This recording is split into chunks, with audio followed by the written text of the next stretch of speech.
হুমায়ুন কবির থেকে শুরু করে, নওশাদ সিদ্দিকী থেকে শুরু করে, ওআইসি থেকে শুরু করে যারা যারা রয়েছেন, তারা যদি ঠিকঠাকভাবে মুসলমানদের আস্থা ভরসা বজায় রাখতে পারেন, মুসলমানদের হয়ে যেভাবে কথা বলছেন জাতীয় ক্ষেত্রে, রাজনীতির ক্ষেত্রে, রাজ্যের ক্ষেত্রে, এই ধারা যদি অব্যাহত রাখতে পারেন নওশাদ সিদ্দিকীর মতো, তাহলে কিন্তু ২৬-এর বিধানসভা নির্বাচনে মুসলমানরা দুহাত তুলে দোয়া করবে এই নওশাদ সিদ্দিকীর মতো বাকিদেরকে।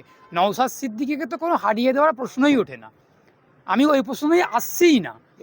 নওশাদ সিদ্দিকীর যা জনপ্রিয়তা, যা গ্রহণযোগ্যতা, যা বিশ্বাসযোগ্যতা পশ্চিমবঙ্গের জেলায় জেলায় দেখতে পাচ্ছি, যেভাবে মানুষের ঢল নামছে, এটা খুব ভালো একটা বার্তা, খুব ভালো একটা সংকেত, সেটা নওশাদ সিদ্দিকী অর্জন করতে পেরেছে। আজকের দিনে দাঁড়িয়ে পশ্চিমবঙ্গের মাটিতে যদি কোনো মাটির নেতা, যদি কোনো মানুষের নেতা থেকে থাকে, আমার দৃষ্টিকোণ থেকে নওশাদ সিদ্দিকী আছে, মীনাক্ষী মুখার্জি আছে, অধীর চৌধুরীরা আছে, এইসব মানুষগুলো না খুব মানুষের মনে জায়গা করে নিচ্ছে। এটা বলার আমার বলার উপরে কিছু নির্ভর করছে না। হুমায়ুন কবিরকে যে ফাঁসানো চক্রান্ত চলছে, এইটা কতটা কিভাবে দেখছেন? হতেই পারে। আরাবুল ইসলামের ছেলেকে কী করলে দেখলেন না? আরাবুলকে কী করছে দেখতে পাচ্ছেন না?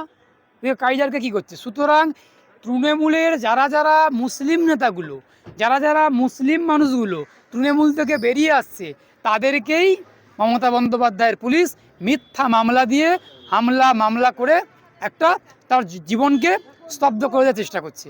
মুসলমান নেতাগুলোকে তৃণমূল কংগ্রেস যারা ছাড়ছে, হিন্দুরা ছাড়লে কিছু ব্যাপার নয়। হিন্দুরা যখন, যারা হিন্দু নেতারা, আমি হিন্দু মুসলিম করছি না, হিন্দু আমার ভাই, মুসলিম আমার ভাই, আমার নিজের ফ্ল্যাটে যে কাজের মাসি, রান্নার মাসি, তিনি হিন্দু, তার হাতের রান্নাকে সকালবেলা বাড়িতে আমি হাইকোর্টে এসি, তার হাতের রান্নাকে আমি হাইকোর্টে আসছি, আবার রাত্রিবেলা গিয়ে তার হাতের রান্না আমি খাবো। সুতরাং হিন্দু মুসলিম আমি করছি না।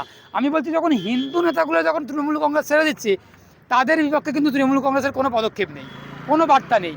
কিন্তু মুসলিমরা যখন ছেড়ে দিয়ে বেরিয়ে যাচ্ছে, যখন তৃণমূল যখন ছেড়ে বেরিয়ে যাচ্ছে না, তখন তার উপরে মিথ্যা মামলা, মিথ্যা হামলা এরকম করার চেষ্টা করছে। কারণ তৃণমূল কংগ্রেস জানে যে মুসলমানগুলো চলে যাওয়া মানে আমার কাছ থেকে 37% ভোট চলে যাওয়া, এই ভয়ে এই আতঙ্কটা করছে।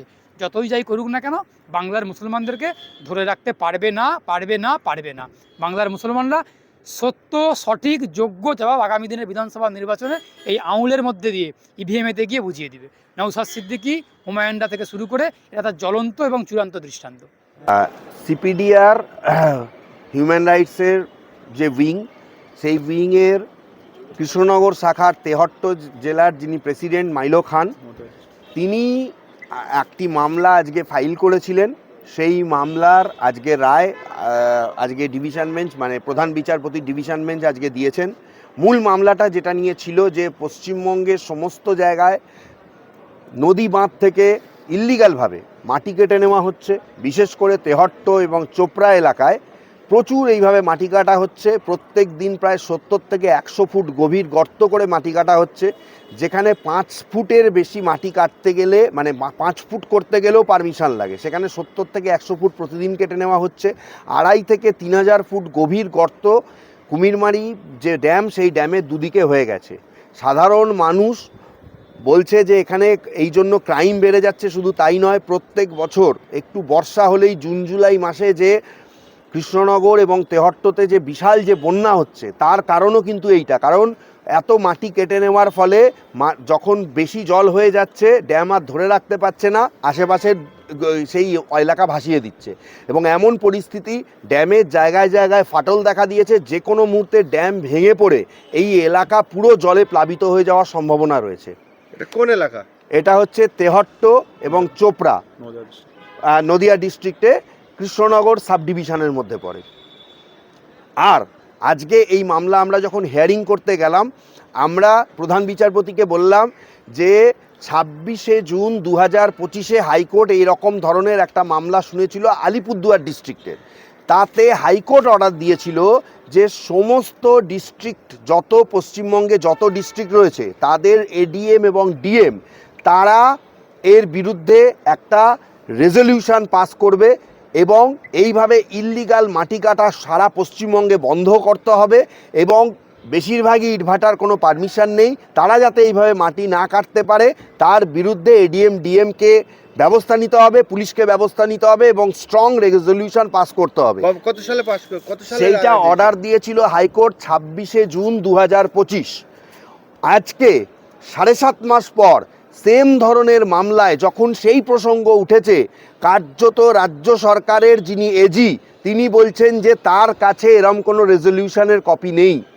দুর্ভাগ্যজনক যাদের রাজ্য সরকার তাহলে কার ডিরেকশনে কাজ করছে? মহামান্য হাইকোর্টের ডিভিশন বেঞ্চের রায় তারা কোনো কার্যকর করেনি। আজকে হাইকোর্ট বলেছে 3 সপ্তাহের মধ্যে এই রেজলিউশন পাস করতে হবে, সারা ওয়েস্ট বেঙ্গলে কার্যকরী করতে হবে ইমিডিয়েটভাবে, না হলে হাইকোর্ট কিন্তু আরও স্ট্রিক্ট এর বিরুদ্ধে অর্ডার দেবে এবং এডিএম ডিএমদের ভবিষ্যতে শোকজও করা হতে পারে। যদি কেন রেজলিউশন পাস হয়নি তার পূর্ণাঙ্গ রিপোর্ট হাইকোর্ট চেয়ে পাঠিয়েছে। রাজ্য সরকার আজকে একটা আমাদের এলাকার যেখান দিয়ে মামলা হয়েছিল তার উপর একটা রিপোর্ট নিয়ে এসেছিল, সেই রিপোর্ট হাইকোর্ট নেয়নি। হাইকোর্ট বলেছে এই রিপোর্ট ইনফ্যাকচুয়াস, নতুন রিপোর্ট দিতে হবে। আর এখানে মাটি কাটার যেখানেই তেহট্ট চোপড়া এলাকায় কুইনমারি ড্যামের দুই পাশে মাটি কাটা পুরোপুরি বন্ধ রাখতে হবে এই এক মাস, 3 সপ্তাহ বা এই 1 মাস। এবং যদি ইল্লিগালভাবে কোনো সংস্থা, কোনো ব্রিকফিল্ড, কোনো ব্যক্তি মাটি কাটে, সঙ্গে সঙ্গে এডিএম ডিএম অফ কৃষ্ণনগর তাকে ব্যবস্থা নিতে হবে এবং পুলিশকে এফআইআর করার নির্দেশও আজকে দেওয়া হয়েছে। এটা প্রধান বিচারপতি ডিভিশন বেঞ্চে আজকে মামলা সারা হয়েছে। রাজ্যে না, এইটা হয়েছে আমাদের জায়গাটার ক্ষেত্রে, রেজলিউশনটা পাস করতে বলেছে সারা রাজ্যের ক্ষেত্রে। কিন্তু আমরা সারা রাজ্যে দেখতে পাচ্ছি যে বিভিন্ন জায়গায় মাটি কাটা হচ্ছে, আমরা রাস্তা যাওয়া আসা করি, মাটি পড়ে আছে, যে মাটির গাড়ি যাচ্ছে। এটাই সমস্যা। কারণ যিনি মামলা করেছেন তিনি বলেছেন যে এলাকার সাধারণ মানুষ তার কাছে যখন অভিযোগ করেন, প্রায় তার কাছে 50-60 জনের একটা অভিযোগপত্র, একটা মার্চ পিটিশন তার কাছে আছে, আজকে নয়, আজ থেকে 7-8 মাস আগে, যে অবৈধভাবে মাটি কেটে নেওয়ার জন্য তাদের ঘর বাড়ি, কারণ আপনারা জানেন গ্রাম বাংলায় বেশিরভাগ মানুষের কাঁচা বাড়ি, ঠিক আছে, সেই বাড়িগুলো বর্ষায় ধসে যাচ্ছে অথবা মাটির মধ্যে বসে যাচ্ছে। এই মাটিগুলো কাটছে কারা? ইট ভাটাগুলো, যত ইল্লিগাল ইট ভাটা, এরা থানাকে পয়সা দিয়ে, এডিএম ডিএম অফিসে পয়সা দিয়ে ম্যানেজ করে মাটি কাটছে। শুধু তাই নয়, আগামী 2-3 দিন ধরে এই মামলা করার জন্য যিনি মামলা করেছেন তার ওপরে হুমকি থেকে শুরু করে বিভিন্নভাবে তাকে চাপ দেওয়া হয়েছে এই মামলা তুলে নেওয়ার জন্য।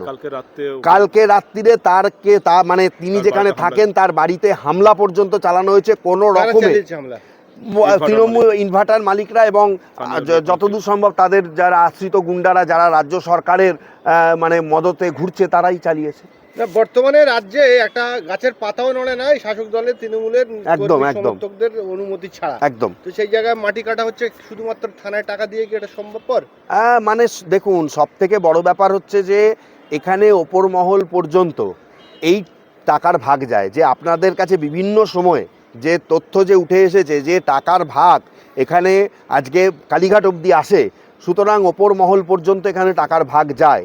এবং এডিএম ডিএম, আমি আপনাকে বলছি, কালকের ঘটনা বলছি, এই ঘটনা নিয়ে যখন আমরা মামলা করব, যখন নোটিশ পৌঁছেছে, কালকে ইরিগেশন দপ্তর এবং এডিএম থেকে লোক পাঠানো হয়েছে, কিন্তু তারা যখন 12:30টার সময় জয়েন্ট ইন্সপেকশন করেছে এই তেহট্ট অঞ্চলে, তারা পুলিশকে ডাকছে, পুলিশ সেখানে এসে পৌঁছাচ্ছে 1.5 ঘন্টা পর, এবং তারা দেখতে পাচ্ছে যে থানা থেকে কোনো না কোনো পুলিশ অফিসার ফোন করে তাদেরকে বলছে, যারা মাটি কাটছে তাদের লোকজনদের বলছে যে ওখানে হচ্ছে তল্লাশি করতে হবে, থানাতে লোক পাঠানো হয়েছে, থানা থেকে আসছি, তোমরা ওখান থেকে সরে যাও।